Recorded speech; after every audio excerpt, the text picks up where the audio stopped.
Ngithulele intoni? Ngithulele intoni amanini phela? Ngithulele intoni amanini phela? Inkuni enguqweni sehla. Alisivi isikhabe sikabikho ekusini na. Asiphakameni nathi madoda sithatheni izixhobo siyongawula mtho umgalagala. Ngoba nguwo lolu bangela ukuthathama nokuqhekeka kwazo ezimbokodo. Aphelile amathemba. Aswele nditsho amandla okuzilwela okukhalima sinqenqe ngecala kunosiphathela sisombululo. Phofu ke thina madoda asithembakalanga ngoba ikwasithi ababenze izenzo zingahlambulukanga. Nibaxhula nibaxhaxhe ityala bengelanzanga mfesane. Kanti la madoda engcolisa igama lobundoda wayekeleni. Mvele inqangi kanti wena uthuleleni nawe nqanda. Nazo iintsana zakho ziphele ecimini lokufa zisoyela. Nango amashishini esandla namalungu emizimba yabo benganikelanga.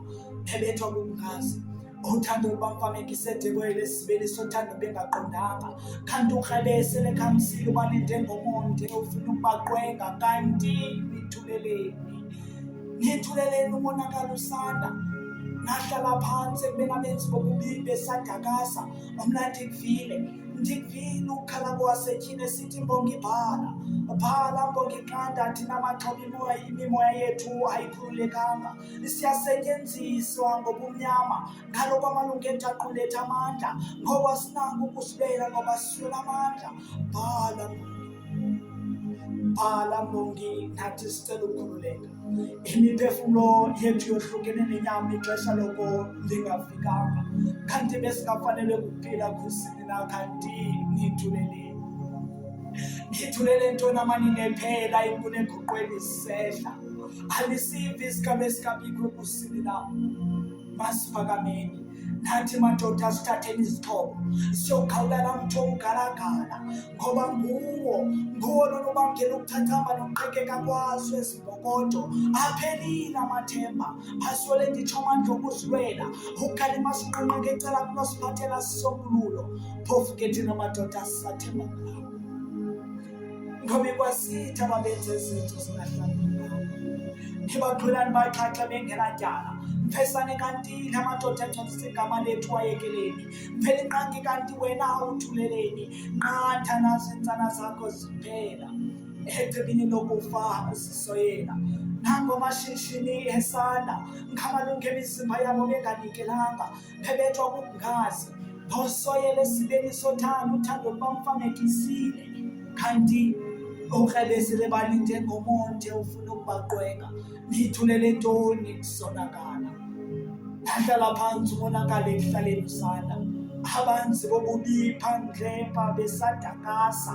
Ndivile mna ukhala kwasetyhini esithi mbongi bhala nqanda. Thina maxhoba imimoya yethu ayikhululekanga. Siyasetyenziswa ngobumnyama kaloku amalungu ethu aquletha amandla. Ngoba siswela amandla okuzilwela ngoba siwaswele la wethu amandla. Mbongi bhala nathi sicela ukukhululeka. Imiphefumlo yethu lisingelela ixesha loko lingafikanga. Kanti besingafanele ukuphila kusini na. Mbongi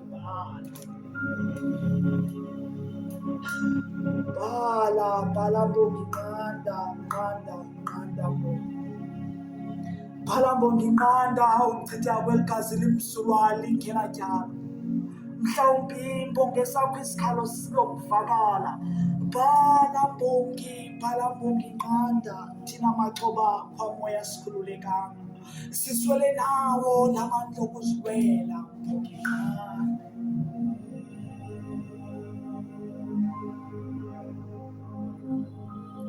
Senziwa amaxhoba ngoba thina siswela amandla okuzilwela. Ewe sisimbokodo oko kwenza ukuthi siyakunyamezela ngoba kakade amandla okohlula wena amandla sinawo. Thina madoda nisihlukumeza singenatyala. Kanti thina besingafanele ukuphila kusini nakulo mhlaba. Le nto imizimba yethu iphulukana nemiphefumlo isanqwenela ukuphila. Mbongi bhala nqanda. Imiphefumlo yethu apha kwamoya ikhululekanga ngoba siwazi ukuzilwela. ugcina unamandla wokuzama ukunqanda ukuphalala kwale gazi, abantakwethu nabo basafa. Odade bethu bamane ukungena kancinci kancinci hamba kwamoya esithubeni, thina siyazulazula ngoba kaloku imimoya yethu ayikawutholi ukuthula, iyaphulukana nemiphefumlo, ixesha loko lingafikanga. Kwamoya kula manqwanqwa asamkelekanga ngoba sifike ezulwini ixesha lethu